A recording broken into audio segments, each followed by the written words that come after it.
Hey, this is Reid's Reviews. Today we're going to be looking at a Boss RC300 loop station. This is 3 loopers in one.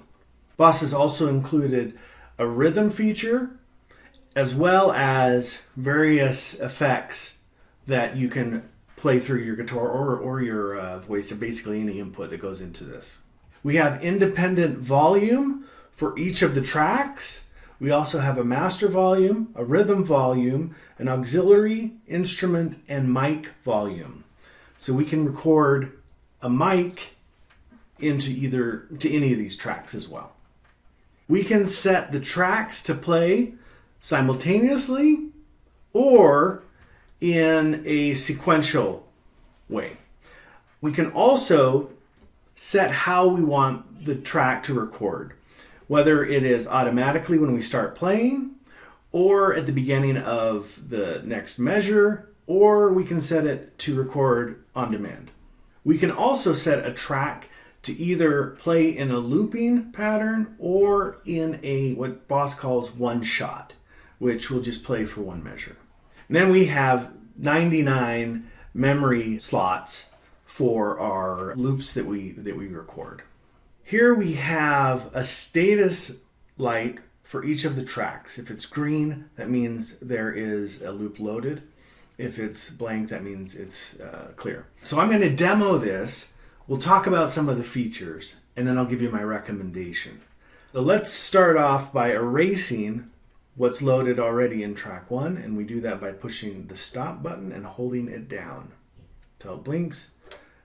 There we go. Now, the next thing we'll do is let's create a drum pattern. There are a lot of different drum patterns that we can select from. Rock, pop, groove, you name it. Let's just start with a simple beat. And you can change the tempo by tapping this button here.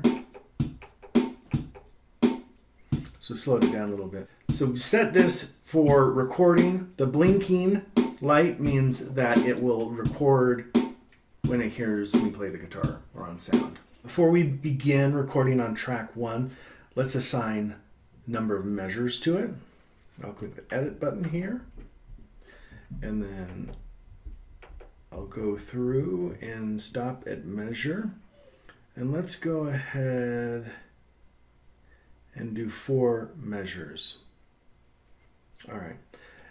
When I press down this record button, it's currently set to record when it hears sound from the guitar. I'm also going to kick the rhythm off. So now when I start playing, it will record.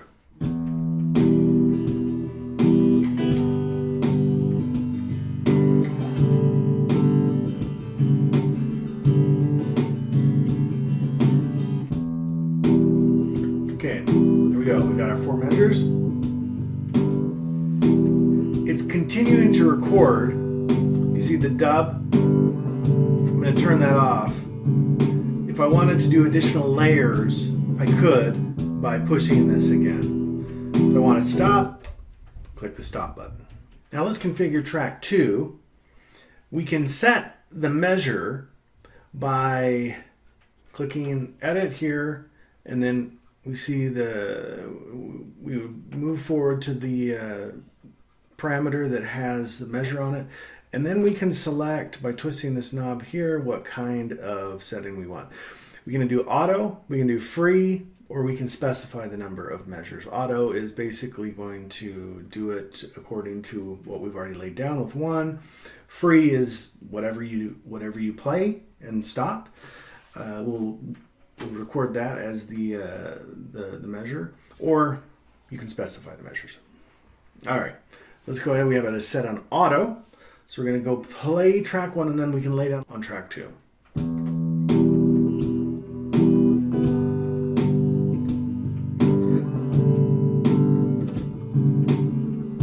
Hit record there.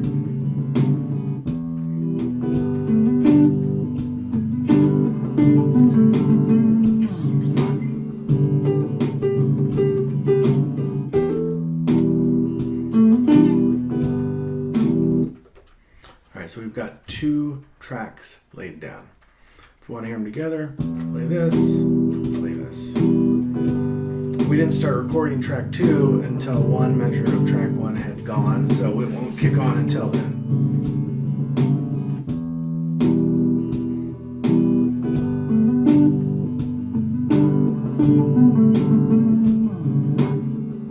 Cool. Now let's do track 3, but let's do something a little different. Let's add a bass line by setting the effects here to a bass. So we do that by pushing down the loop effects until it blinks. And then here's this effects type. So I can move it through the different effects types, phaser, pan, tremolo, etc. I'm going to stop when it gets to bass. Oops, there we go. So I'll press this down again. Now it's set on bass. If I want it to be loaded, actually I need to have that light on, or basically, there we go. Can you hear that? It's a little bit soft. I want to turn up the volume, so I'm going to click the loop effects button here.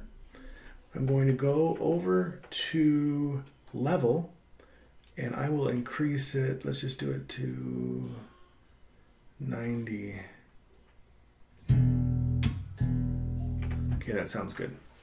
Here we'll start track 1. Oh, you can hear that it's actually applying the bass to the track. So what we need to do is we need to have the bass effect only applied to the in of the instrument. We go ahead and change that by pressing the effects or loop effects button and scrolling to where it says FX target, or clicking until it goes there. And now it's doing main out total. So basically it's piping everything through the effects. I want to do it so it's just doing the input work fine, because when it records, it will record the bass. And I'm going to do that on track 3. Okay, let's go ahead and get a bass going. Before we record on 3, let's set up how we want it to deal with measures. Okay, this is set on 8. We really want it to be auto, which is similar to 1 and 2, or to 2, and 1 is the bass measure definition.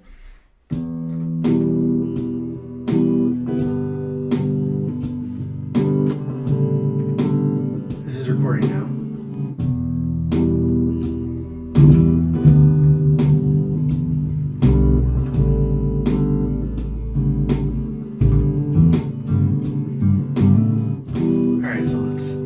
Play the bass line.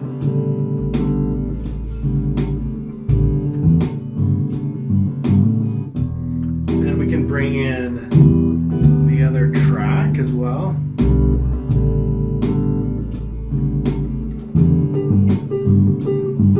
And then I can just play along with it if I want. Oh, it's still playing the effect, so I'm going to push this down. Now the effect won't be playing on the input.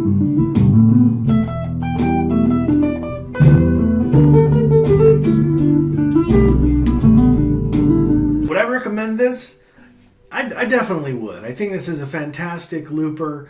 It offers some flexibility by having the 3 loopers in one, but it's amazing how it hasn't become too complicated to configure. Don't get me wrong, there's a lot of stuff, and it is complicated because of the amount of moving parts basically we have going on here. But in general, I think they've done a fairly good job of managing how to set it up and make it work. There are simpler loopers where really all you're doing is just recording one track. And if you're really technology adverse, then you might want to go with that. But this gives you a ton of flexibility, and it's a heck of a lot of fun to play. So, hey, thanks for watching, and we'll talk to you later. Bye.